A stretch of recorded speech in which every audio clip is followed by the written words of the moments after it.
Hi, Victor. Hey. We'll get started. Kelly Eco. Hey, Vic, John just finished speaking about, small ball and not having a big on the floor. How do you prefer, I guess, offensively at least, do you prefer, having a traditional build like Christian Wood or the version you're playing now? This is my first time playing small ball, so it's an adjustment. I think it is an adjustment for everyone. And at the end of the day, we can only do so much. We got to work with what we got. You know what I'm saying? And at times it can be tough, obviously, when you have a center who did what he did today, and Jared Allen. But then there's some times where it kind of works. And then the second unit played small ball and got us back into the game. But it's to each his own. It's like your greatest strength is your greatest weakness. It's you gotta pick your poison.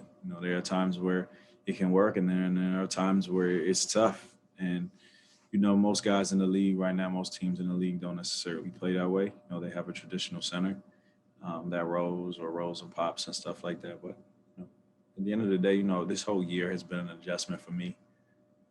From the day I put on the jersey, from being in Indy to getting traded to playing a 1, then playing a 2, then playing with John, then playing with all three of us, then getting hurt and sitting out. It's just been an adjustment, and at the end of the day, it's easy to play the blame game, and it's easy to kind of get woe is me, and but at the end of the day, everything happens for a reason. Truly believe that. So obviously I'm used to playing with a traditional big as well, just like John is.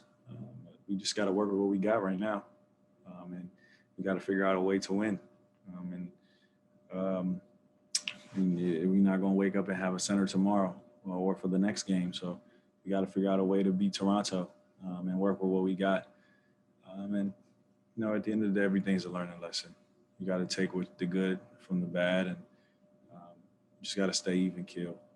Like I said, it's easy to go to the south. It's easy to go the bad route, but I'm going to just stay positive and just continue to just keep getting better, and control what I can control. And, things will eventually turn around for the better. Jonathan Fagan. You mentioned things turning around. You guys are last in the NBA in three-point shooting percentage and take, I believe, the third most. Does that turn around? Does that get better and they start going, or do you need to be able to generate different kinds of looks? I think a lot of that has to do with just the change in lineups, the change in everything. How can you be consistent at something if there's no real consistency? You know what I'm saying? Like the guys in the league that are making those threes, how many minutes do they have together with their actual starting five?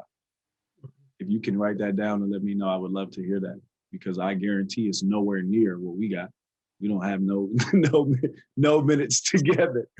Not for real. Not as much as those other guys do. And yes, you might say it's just shooting and everything, but it's about rhythm. It's about spots. It's about knowing where guys are, guys' favorite spots. And basketball isn't just you just go out there and you just shoot and run up and down. There's games within the game as well. You know what I'm saying? And obviously it's not an excuse.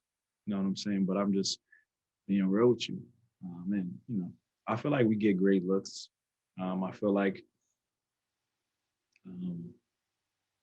we get awesome looks, and I just feel like we just don't make them.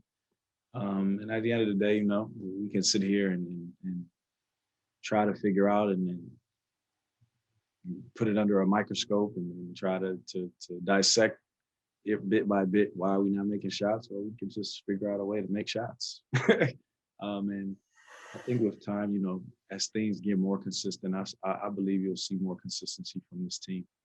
And a lot of the stuff we can't control, like me getting hurt on a dude landing on my foot, I can't really control that. I was trying to make a play for the team, a defensive play for the team. The dude landing on my foot, I can't really control that. I had to sit out for about 2 weeks. You know what I'm saying? And that messes it up when a guy like me comes back and then I have to, adjust, and the team has been playing for 2 weeks a certain way. And you know what I'm saying? It's a lot of adjustments, but that's a part of life. I mean, that's how it's going to be. You just got to figure it out. I'm gonna figure it out. I've been resilient my whole life. You know what I'm saying? So this isn't any different. I'm just gonna continue to keep getting better. Thank you. Brian Burfield. How did you feel health-wise, just being back on the floor, getting your legs back up under you? I felt pretty good, pretty decent. I was on minute restriction, obviously, because I missed 2 weeks, which is unfortunate. But for the most part, it felt pretty good just to be out there playing again. Took me some time to kind of catch my rhythm, but it is what it is, man. I'm just gonna go out there and just keep playing, having fun, being aggressive. Everything else will take care of itself. Like I said, it'll come in a wave, in a crazy way, and I'll be ready for it. Definitely, I'll be playing at a high level again, so I have no concerns. Ryan Herrera. Hey, Victor, you mentioned the inconsistency of the lineups, guys being in and out. So I mean, you missed a few games. Christian's already missed a few games. The Boogie's gone. He's he's gone now. You were only here for a month before the injury anyway. So just how hard and how tough does it make being successful, or for the team to be successful when there really is no consistency in the lineup every other game? I mean, think about it from everyone's point of view. If you coming into your job every day and your boss is giving you something different every single day as far as your environment, your workplace, what your role is different every day, and you have to. But they expect the same thing from you. They expect a positive result. It's tough, man. When your environment isn't, you have to adjust. When it's not consistent, your environment isn't consistent, you always have to adjust. You know what I'm saying? And when it's something new every day, and it can be tough. But at the end of the day, like I said, man, everything happens for a reason. We'll take two more. Oh, go. Yeah. Oh, I'm sorry. No, go ahead. You was right. I was rapping. We'll take two more. Adam Spolin. Vic, what you brought up with the lineups, I believe that the most used five-man lineup with the Rockets this season involves James. So is there kind of a feeling that when Christian does get back, that this team can make some sort of a run? We shall see. We shall see. Only time will tell. Spencer Davies. Hi, Vic. I caught how you didn't want to, really play too much small ball, but just from the competitive standpoint of what Jayshawn has brought and what you've noticed from him just in your short time in Houston, what have you noticed about his competitive level? And is he kind of beyond his years, just being, the older rookie that he is, but also just adjusting to this level and the way he approaches it? Well, I didn't necessarily say I didn't like it or I did like it. I just said it's new to me, something that I'm not used to. But, I said everything is an adjustment. But, Jayshawn is a great player. Unfortunately, he went to Ohio State, but we can talk about that later. Hey, I'm in Ohio too. But, nah, man, he's a great talent, and he has a ton of potential to be very good in this league. And he, what's great about him is everything we've asked of him, he's done. And that's huge. You know what I'm saying? Especially we've thrown him in many different scenarios. He's guarded many different people. He's had to learn many different coverages. He's had to play with many different lineups. He goes out there and he plays as hard as he can. And you can't necessarily teach that. Some of the plays he makes is outstanding. You know what I'm saying? And he understands that he has room to grow, and he's willing to learn.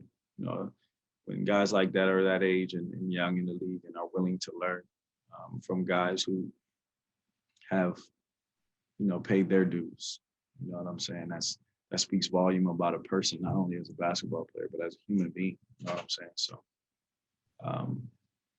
as he continues to get better, as he continues to learn, as he continues to just get used to playing NBA basketball, the sky's the limit for him. Thanks, go Bucks. Appreciate your time. Thanks. No problem.